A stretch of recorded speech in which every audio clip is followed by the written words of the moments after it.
están? Bienvenidos a nuestro segundo congreso digital. El día de hoy, pues ya ustedes ya se dieron cuenta que todas las pláticas que estamos organizando son digitales. Me presento, yo soy el doctor Miguel Esquer, soy anestesiólogo, soy algólogo, soy especialista en dolor, en cuidados paliativos, soy director de proyectos del Grupo Olgía, tengo una maestría en gestión en salud y una especialidad en bienestar corporativo. Soy director en la actualidad de la unidad de cuidados paliativos y dolor aquí en el Centro Oncológico de Sinaloa, el Centro Oncológico Personalizado aquí en Sinaloa. Soy fundador del Colegio Mexicano de Cuidados Paliativos y el día de hoy les voy a hablar sobre una plática que es muy... bueno, la plática va dirigida a un tipo de dolor que es algún concepto, un término nuevo, que es el dolor nociplástico. El dolor nociplástico es un conjunto del dolor nociceptivo y el dolor neuropático. Entonces, sin más preámbulos, vamos a comenzar con esta plática y vamos a empezar entendiendo qué es dolor. Entonces, hablamos de la definición de dolor, decimos que dolor es una experiencia sensorial y emocional desagradable asociada a un daño tisular real o potencial o descrita en términos de dicho daño. Esta definición fue dada por la IASS, que básicamente la IASS es una organización que nos rige a nosotros los que nos dedicamos a estudiar dolor. Esta definición fue dada en 1979. Vamos a desmenuzar un poquito esta definición porque yo creo que si entendemos bien este concepto nos va a dar pie para poder entender lo demás. Sabemos bien que el tema de dolor es muy complejo porque inclusive al momento de leer la definición dices es una experiencia. Hablar de experiencias, cada persona puede interpretar una experiencia de una forma diferente. Entonces, entendiendo esto, sabemos que cualquier persona puede sentir o puede referir el dolor de una manera diferente. Entonces, es una experiencia tan personal que esto nos puede dar pie para que sea algo que a lo mejor alguien interpreta de una forma y la persona que está a un lado la interpreta de una forma diferente. Entonces, el aspecto social inclusive de la persona, el aspecto psicológico, el aspecto biológico influyen para poder interpretar el tema del dolor, ¿no? Entonces, la definición parece sencilla, pero la verdad es más compleja de lo que pareciese, ¿no? Entonces, el dolor y la nocicepción son fenómenos diferentes que ahorita vamos a tratar de desmenuzar un poquito más adelante. El dolor no se puede inferir únicamente de la actividad en las neuronas sensoriales, o sea, es decir, puede haber dolor sin que yo estimule las neuronas nociceptivas que están en la parte de la mano, por supuesto que sí.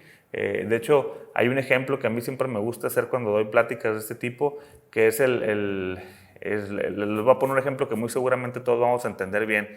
¿Se imaginan algo tan loco que yo les pudiera provocar dolor a ustedes sin ni siquiera estarlos tocando? O sea, es decir, que yo les pudiera provocar dolor desde ahorita aquí donde estoy sentado y que ustedes pueden llegar a sentir dolor ahí detrás de todo esto, del celular o de la computadora donde ustedes están. Y vamos a hacer un experimento aquí a ver si nos sale, ¿no? Porque esto es algo nuevo, el tema digital. Imagínense en este contexto. Ustedes llegan mañana temprano al consultorio del dentista. O bueno, se levantan ese día en la mañana, se les están lavando los dientes, al momento de lavarse los dientes se les cae la tapadera de encima del diente que les puso el dentista con mucho detalle, casi un trabajo artesanal que les pusieron esa resina, y al momento de estarse lavando los dientes, ¡puc!, se les cae la resina. De tal forma que pues empieza el dolor en el diente, ¿no? Y ese dolor pues evidentemente los lleva a la consulta del dentista. Llegan con el dentista, se paran afuera del consultorio, llegan ahí a recepción, están en recepción, les dicen claro que sí, el dentista ahorita los va a atender, está atendiendo a otra persona, están en tratamiento, ahorita cuando se termine va a pasar ahorita al consultorio. Ah, ok. Entonces llegan, lo sientan en la sala de espera y cuando están en la sala de espera de repente escuchan ese sonido tan bonito que yo creo que cualquiera de nosotros nos va a recordar esa sensación, y cuando lo escuchen ahorita les va a traer esa sensación, ¿no? Yo creo que aquí más de algunos, si nosotros nos tocamos, nos agarramos la cara en este momento, nos vamos a dar cuenta de algo. Aquí hay algo bien interesante. Nos podemos dar cuenta que qué cosa tan más curiosa, o sea, cómo es posible que escuchando un sonido, que escuchando esa sensación o ese instrumento del mal, dijéramos algunos, esa fresillo de alta velocidad que nos pudiera estar provocando esa sensación dolorosa, ¿cómo es posible que yo sin tocarlos le esté provocando dolor hasta poderse agarrar la cara de esa manera, ¿no? Entonces, ¿qué quiere decir aquí? Que muy seguramente las cosas que aprendimos alguna vez nos pueden llegar a provocar dolor, por supuesto que sí. Aquí es bien importante algo: ¿cuánto ketorolaco necesitan para poder quitar ese dolor? Entonces, ustedes que están en la medicina de primer contacto, nos tiene que quedar este concepto súper claro. ¿Por qué? Porque no todo el dolor, desafortunadamente, se puede tratar con ketorolaco. No todo el dolor son neuronas nociceptivas, es decir, no todo el dolor es por una cosa así como esta. También se trata, pero se tiene que tratar de una forma diferente, ¿no? Entonces, aquí el papel que jugamos nosotros para poder tratar este tipo de sensaciones son algo diferentes. Entonces, desde aquí empezamos a desmenuzar la definición y empezamos a entender el contexto tan complejo que tiene, ¿no? O sea, el tema de las emociones que nos platicaban ahí, que pueden estar asociadas a un daño real o potencial, o escritas en términos de diccionario, ¿no? Así empezó la definición de este contexto, ¿no? De dolor. Entonces, estamos hablando del contexto de la definición de dolor. Platicamos de lo complejo que es esto. Inclusive en el 2020 la IAS todavía actualizó la definición como tal, y aquí nos dicen ellos que es una experiencia sensorial y emocional aversiva, típicamente causada o parecida a la causa por una lesión tisular real o potencial. El dolor es siempre una experiencia subjetiva que está influenciada en diversos grados por factores biológicos, psicológicos y sociales. Esto creo que lo podemos entender muy bien en el contexto de que el dolor va a depender mucho incluso de si somos niño o niña. ¿Por qué? Porque el contexto social o psicológico aquí nos va a poner en un contexto diferente. Es decir, el ejemplo que yo siempre doy también en esto: los niños, por ejemplo, cuando van caminando con el papá y de repente se tropiezan y se raspan la rodilla y queda toda llena de sangre, el papá se levanta y el niño llorando, y levántate, porque los niños no lloran. Entonces, desde ahí el contexto del aprendizaje de la enfermedad o del afrontamiento al dolor es diferente a cuando es una niña, porque si se cae la niña, ahí con la niña sí hay que levantarla, porque la niña cómo se va a raspar y cómo va a andar con las rodillas todas raspadas, ¿no? Entonces, imagínense esos niños o esos par de personas, de individuos que en el tiempo siguen creciendo, el afrontamiento que van a tener sobre una situación que les puede provocar dolor lo van a contextualizar de una forma diferente. Entonces, por supuesto que tiene que ver las cosas que vamos aprendiendo durante la infancia.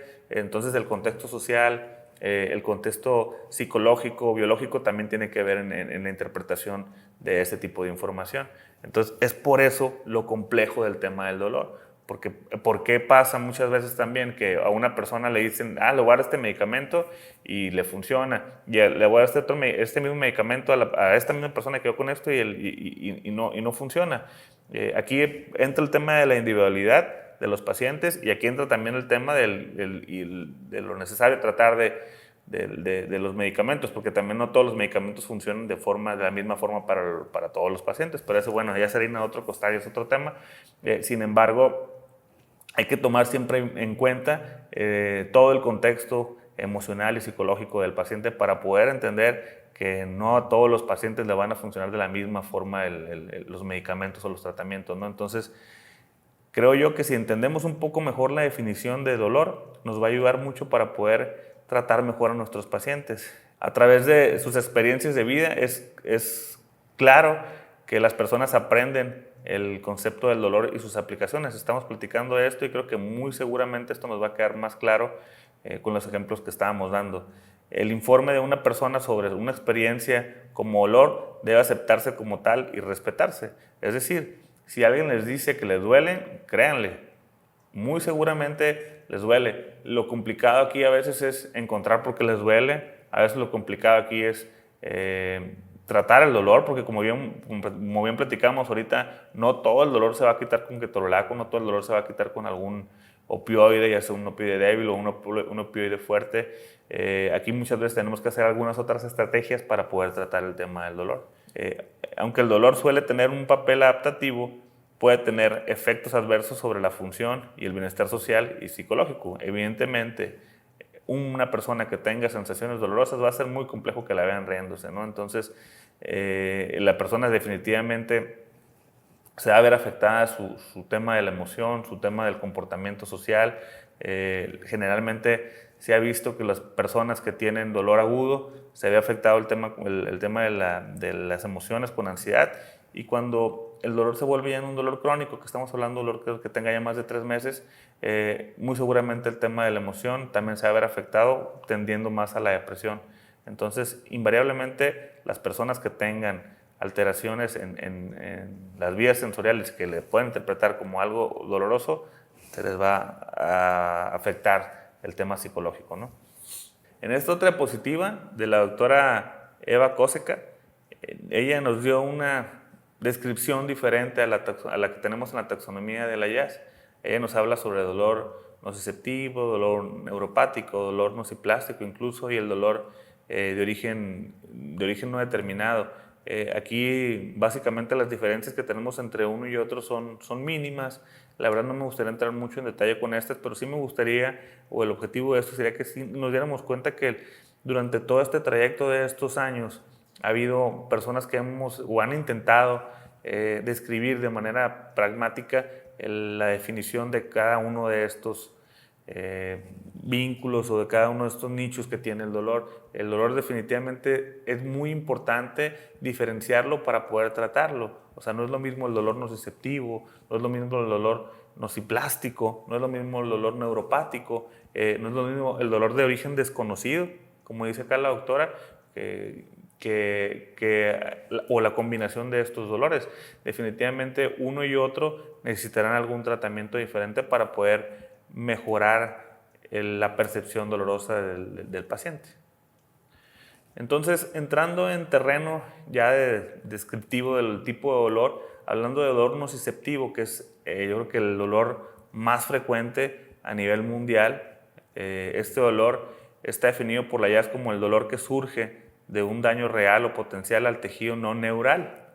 Es decir, es el lugar donde hay una activación de los nociceptores y se debe a la activación precisamente de estos receptores, ¿no? Entonces, cuando los nociceptores son tocados o son sensibilizados, se viene toda esta cascada de inflamación que existe generalmente a nivel cutáneo, y se viene todo lo que ya conocemos de las vías del dolor, donde se despierta la nocicepción, la transmisión, y ¡fum!, viaja todo eso por todo el trayecto neural, ¿no? Por toda la vía ascendente del dolor. Entonces, si entendemos bien que el dolor nociceptivo se despierta en el nociceptor, es decir, en la parte donde está la piel, o donde están los sensores, las terminaciones nerviosas, vamos a poder entender de manera sencilla el tema del dolor nociceptivo. La IAS establece que este término de dolor nociceptivo está diseñado para contrarrestar el tipo de dolor neuropático, es decir, muchas veces nos ayuda mucho el poder encontrar el diferenciador entre dolor neuropático y dolor nociceptivo, por supuesto, para poder encontrar el tratamiento más adecuado para nuestro paciente, ¿no? Y yo, en esta otra diapositiva podemos encontrar el dolor, creo yo, que son de los más vistos también en la consulta, que es el dolor neuropático. El dolor neuropático fue definido por la IAS en 1994 como un dolor iniciado o causado por una lesión o disfunción primaria en el sistema nervioso.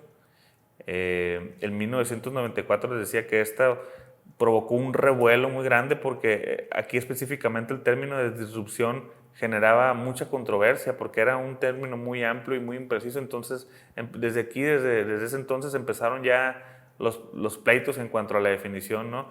Ya después, más adelante, un grupo especializado de EPSINC, se llamaba, en el 2008, aprobaron una nueva definición de dolor neuropático. Ellos decían que era un dolor que surge como consecuencia directa de una lesión o una enfermedad que afecta al un sistema somatosensorial.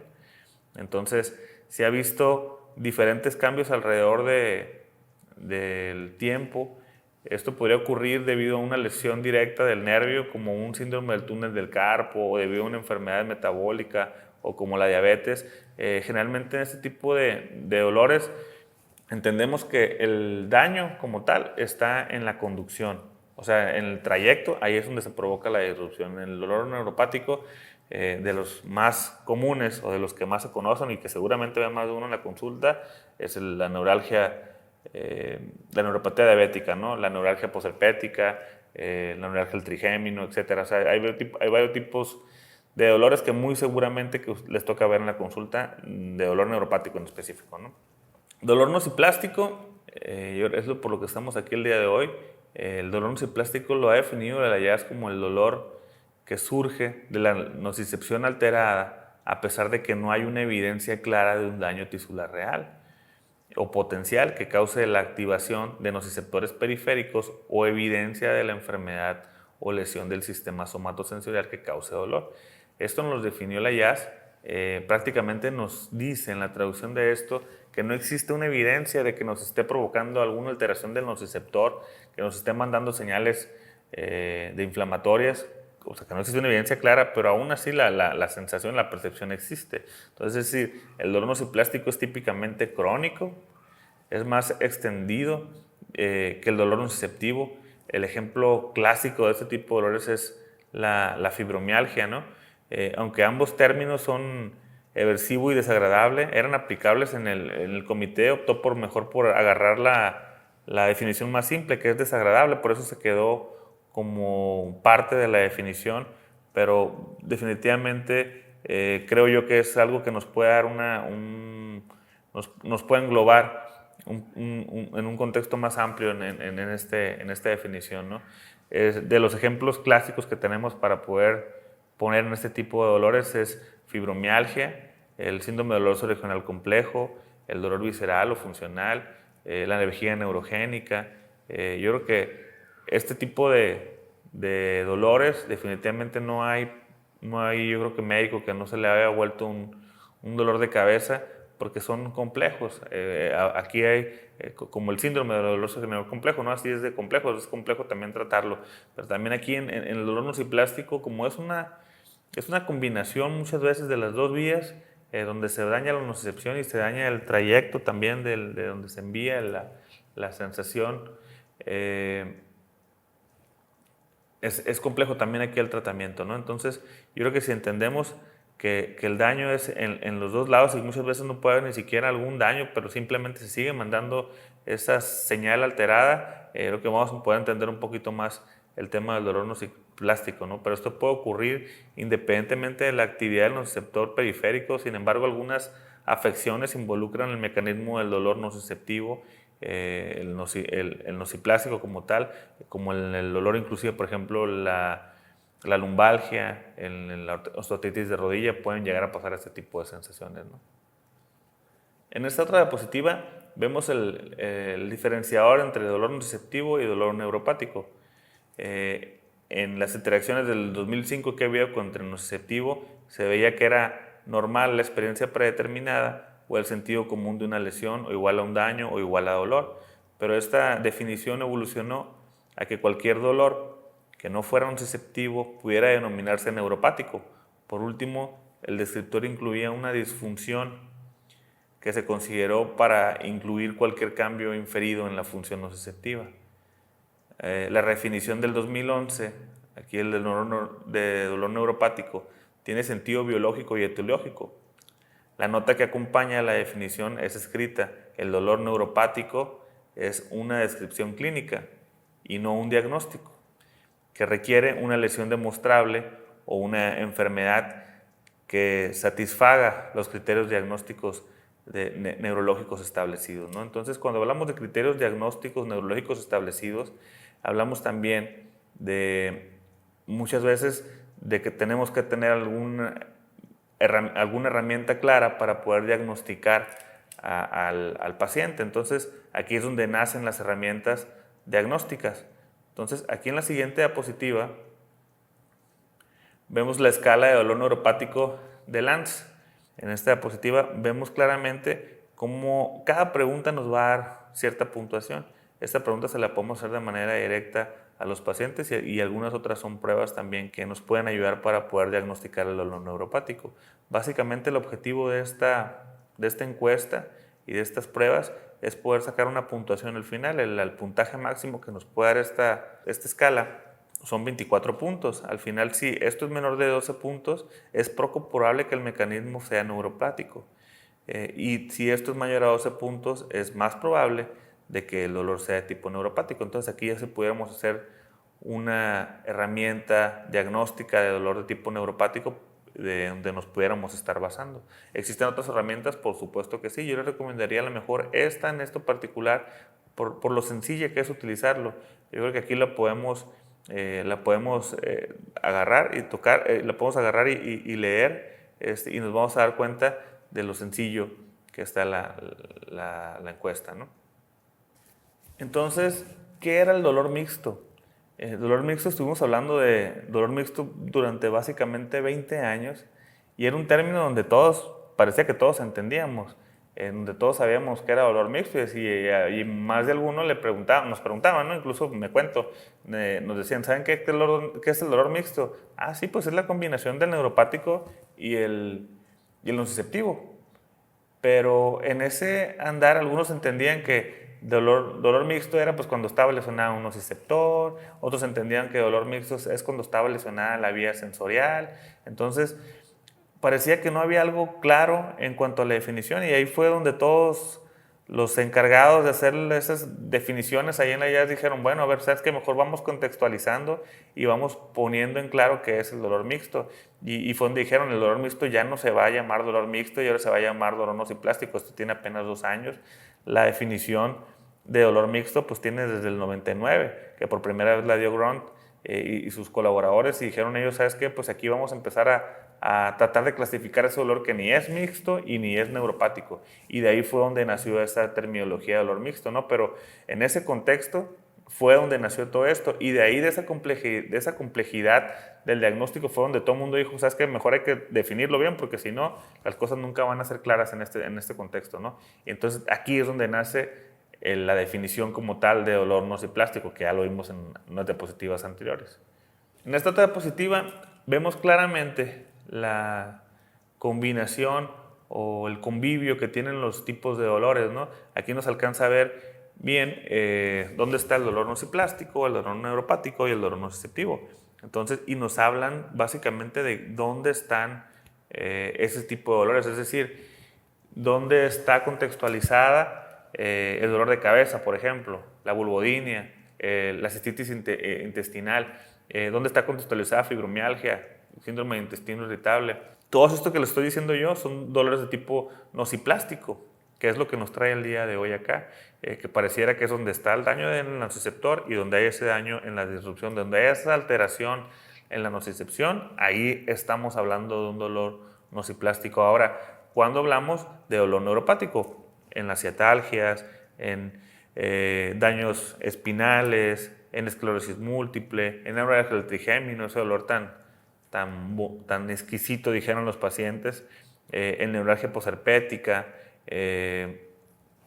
cuando hablamos de dolor nociceptivo, en espondilitis, cuando hablamos de artritis reumatoide, cuando hablamos de dolor miofascial, cuando hablamos de osteoartritis, cuando hablamos de dolor visceral, cuando hablamos de tendinitis, bursitis, en fin. Aquí nos podemos dar cuenta que también todo ese tipo de dolores se pueden combinar, se pueden mixear y ahí es donde pueden convivir y podemos encontrar o podemos definir este tema del dolor nociplástico. Entonces, en esa convivencia es donde estamos tratando de definir y donde estamos tratando de poder dar a entender mejor el contexto del dolor nociplástico. ¿Qué es lo importante aquí? Es, por supuesto, entenderlo, pero de aquí lo que sigue después de esto es empezar a tratarlo, porque el tratamiento entre todos estos 3 tipos de dolores de los que hemos tanto hablado se tratan de forma diferente. Entonces, este es lo interesante aquí del tema, ¿no? Dolor mixto. El dolor mixto es simplemente la adición de 2 o más componentes, ya lo habíamos platicado anteriormente. Será la combinación de diferentes tipos de mecanismos que dan el resultado de la aparición de la entidad clínica verdadera. Actualmente se desconoce si el dolor mixto es la manifestación mecánica de los neuropáticos y nociceptivos, que operan simultáneamente o al mismo tiempo, o el resultado de un mecanismo fisiopatológico completamente independiente, distinto del dolor nociceptivo, nociplástico o neuropático. Aquí nos metemos otra vez en definiciones que muy seguramente nos van a ayudar a tratar mejor a nuestros pacientes. A personas con dolor neuropático a menudo se les describen gabapentinoides debido a la capacidad para bloquear su actividad sobre los canales del calcio. Aumentan la afección sobre los canales y ahí es donde se inhibe el tema del dolor, ¿no? A personas con dolor nociceptivo, el tema inflamatorio, el tema de los desinflamatorios se prescriben de manera cotidiana, es decir, un AINE es muy frecuente que en su consulta les llegue un paciente con dolor nociceptivo, aquel paciente que iba caminando, se cayó y sobló el tobillo, ¿no?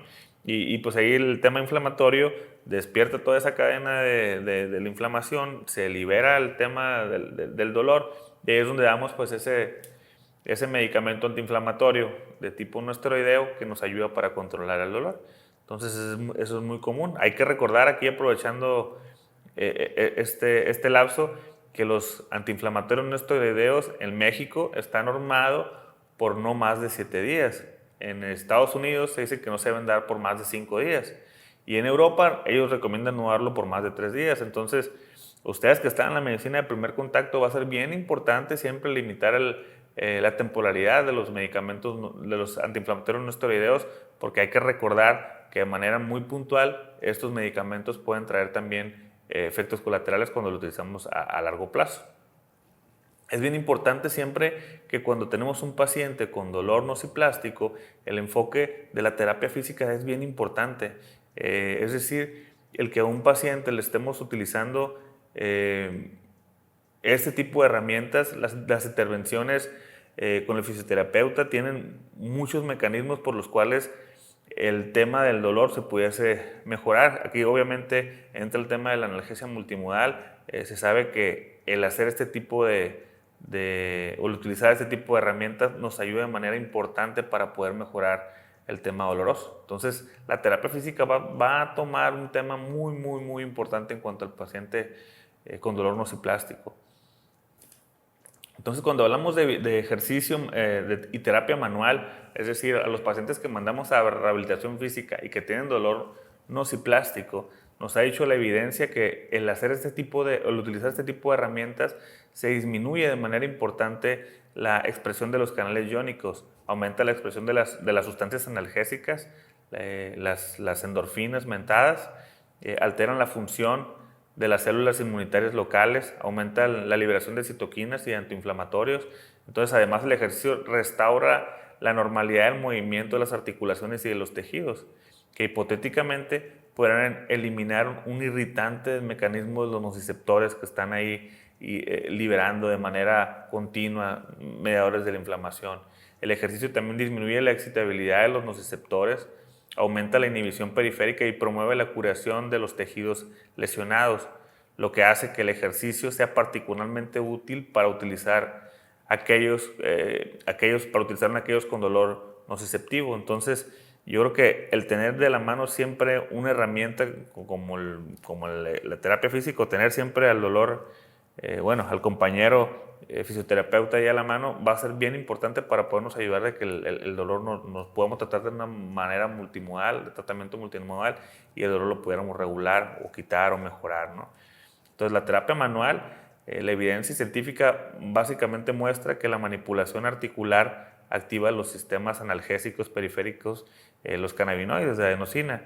En varios modelos animales esto se ha visto que mejoran las sensaciones dolorosas. El estiramiento aumenta la expresión, la liberación de los mediadores de la reducción de la inflamación, como las resolvinas, para promover la curación y la reducción del dolor. La terapia de masaje reduce la expresión de los genes inflamatorios y las citoquinas que activan los nociceptores, aumentan los genes de reparación tisular. Por lo tanto, la terapia manual puede dirigirse al dolor nociceptivo porque aumenta la inhibición periférica y promueve la curación de los tejidos lesionados, inflamatorios, y puede reducir la activación mecánica del nociceptor. En esta diapositiva, aquí podemos ver las características de cada uno de los diferentes tipos de dolores, el nociceptivo, el nociplástico, el neuropático. Hablando del dolor, el inicio, el mantenimiento y la percepción del dolor están siempre influenciados por el tema de factores biológicos, psicosociales y del movimiento. Entonces, el dolor a menudo se origina por el sistema nervioso periférico cuando los receptores se activan. Ya que estamos viendo el tema del tema de lo inflamatorio, el tema irritante, donde las señales que se transmiten desde la médula hasta la corteza que atraviesan las vías nociceptoras ascendentes, que dan como resultado una percepción dolorosa. Muchas veces quedan algún tema de sensibilización periférica en las neuronas nociceptivas. Esto puede mejorar o prolongar también la experiencia del dolor. Incluso esto también puede llegar a dejar alguna alteración, una sensibilización ahí neuronal central, pero hay que recordar siempre que los mecanismos entre cada uno son diferentes, ¿no? Yo creo que de las cosas que nos debemos llevar a casa hoy es que la diferenciación entre el dolor nociceptivo, nociplástico, neuropático, va básicamente en el tema del mecanismo del cual se producen cada uno de ellos. Y evidentemente, como ya lo hemos venido platicando alrededor de toda esta charla, aquí podemos encasillar también las enfermedades. Ya vimos que el tema de la fibromialgia pues se encadena más o se encasilla más en el dolor nociplástico. Cuando vemos el tema de dolor neuropático se encasilla más en el tema de neuralgia, de neuropatía diabética, neuralgia del trigémino, de túnel del carpo. Entonces, yo creo que siempre va a ser bien importante poder contextualizar la enfermedad dentro de algún tipo de dolor para poder objetivizar mejor el tratamiento. Es decir, si entendemos mejor el mecanismo, vamos a poder tratar mejor a nuestros pacientes. Bien, como platicábamos de las cosas importantes de poder diferenciar el dolor en el tema del dolor nociplástico, la terapia manual y el ejercicio siempre va a ser bien importante, de tal forma que, como vemos aquí en la diapositiva, empezamos a describir los beneficios del tema del dolor nociplástico y la terapia manual. Mecánicamente el ejercicio regula y reduce la excitabilidad central y la reducción de neurotransmisores excitadores en la médula espinal, el tronco encefálico y los sitios nociceptivos corticales. El ejercicio aeróbico regula, aumenta la liberación de opioides endógenos en el mesencéfalo y en el tallo encefálico, específicamente el gris periacueductal y la médula ventromedial rostral. Entonces, es decir, se activan diferentes mecanismos por los cuales podemos llegar a disminuir el tema del dolor cuando utilizamos terapia física. También se sabe que el sistema serotoninérgico hay una disminución de la expresión de los transportadores de serotonina y una mayor liberación de la médula rostroventromedial que conduce a una mayor analgesia.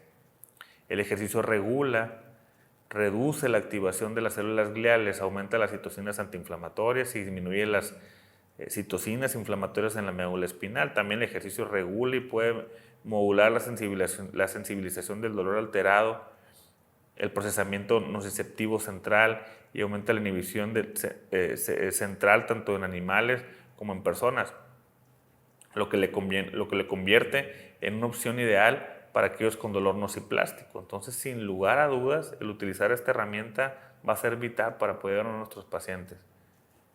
Como platicábamos, el beneficio de la terapia manual es muchas veces activar las vías inhibitoras descendentes usando las oxitocinas para poder producir analgesia, mientras que la movilización de las articulaciones usa receptores o se liberan receptores de serotonina, adrenalina, adenosina, receptores cannabinoides en la médula espinal para producir analgesia.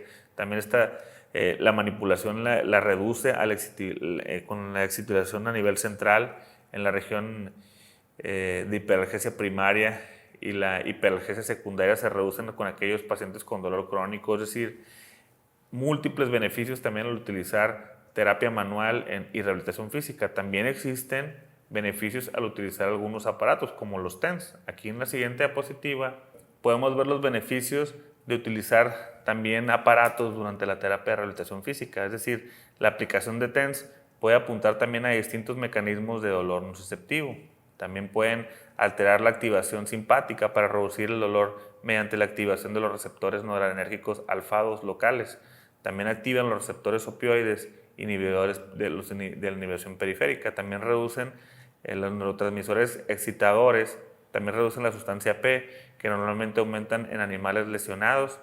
Por lo tanto, los TENS yo creo que son útiles en la gran mayoría de los pacientes que tienen actividad simpática y sensibilización de los nociceptores. En esta última diapositiva tratamos de encapsular el tipo de tratamiento a manera de resumen para poder objetivizar o poder resumir mejor dicho, los tratamientos en todos los diferentes tipos de dolores. Es decir, por ejemplo, aquí de color morado alcanzamos a ver cómo pudiésemos tratar algún paciente que tuviera un dolor nociceptivo, que generalmente parte del tratamiento son los medicamentos tópicos, no esteroideos, los antiinflamatorios, inclusive le podemos llegar hasta opioides o bloqueadores de canales del calcio. También el ejercicio, los masajes, los TENS se saben que pueden ayudar para ese tipo de tratamientos. Por otro lado, por ejemplo, viene ya pintado de color morado aquí o azul el dolor nociplástico, donde se sabe que los pacientes explicarles sobre el tipo de dolor que tienen, el ejercicio, los masajes, la manipulación, los TENS son de mucha ayuda. También aquí los inhibidores de la recaptura de serotonina y noradrenalina son medicamentos que son caballitos de batalla, así como los antidepresivos tricíclicos son medicamentos que habitualmente utilizamos para este tipo de dolores. En dolor neuropático, el ejercicio y los gabapentinoides son caballos de batalla para esto, ¿no? En el tema psicosocial, pues aquí obviamente hay que trabajar con el tema de la educación, el tema del ejercicio, los masajes. Aquí los inhibidores también, nuevamente, la recaptura de serotonina y adrenalina son muy importantes, y también los antidepresivos tricíclicos. Cuando hay un tema de alteraciones motoras, pues ya sabemos que los relajantes musculares van a ser de mucha ayuda. La educación, el tema del ejercicio es vital en este tipo de pacientes. Entonces, yo creo que de manera sencilla, a lo mejor nos pudiéramos apoyar de esta diapositiva para que en algún punto, si tenemos algún paciente y que podemos encasillarlo en alguno de estos tipos de dolor, pudiéramos empezar algún tratamiento. A manera de conclusión, en esta plática, creo que lo que nos debemos de llevar hoy a casa es que existen diferentes tipos de dolores, que conozcamos que el dolor nociceptivo, el dolor neuropático y el dolor nociplástico se tratan de una forma diferente, que no todos los pacientes se tienen que llevar una receta con ketorolaco a su casa, y que no todos los pacientes tienen que llevar medicamento para tratar el dolor, que también se pueden tratar con terapia de rehabilitación física, que también se pueden tratar con terapias psicoemocional o conductivas, que también se pueden tratar con algunos inhibidores de la recaptura de serotonina o con un gabapentinoide. Todo esto dependerá de su percepción, de su encuentro, de su diagnóstico, para poder objetivizar mejor el tratamiento. Entonces, yo creo que ahorita de las cosas que nos quedan para podernos llevar a casa siempre va a ser que el estudiar mejor a nuestros pacientes nos va a ayudar mucho para poderlos tratar de una mejor forma. Yo no me queda nada más que agradecer a nuestros colaboradores, a todas las personas que están involucradas en hacer este evento. Le doy un agradecimiento al doctor Alfredo Covarrubias por habernos invitado a ser parte de este evento, y por supuesto a ser parte con esta charla. Y cualquier duda o pregunta, dejo mis datos aquí abajo de la plática, y con todo gusto vamos a estar resolviendo sus dudas o sus preguntas para seguir ayudando y para poder seguir creciendo en este tema del dolor. Sin más, pues me despido y que estén muy bien. Un fuerte abrazo. Hasta luego.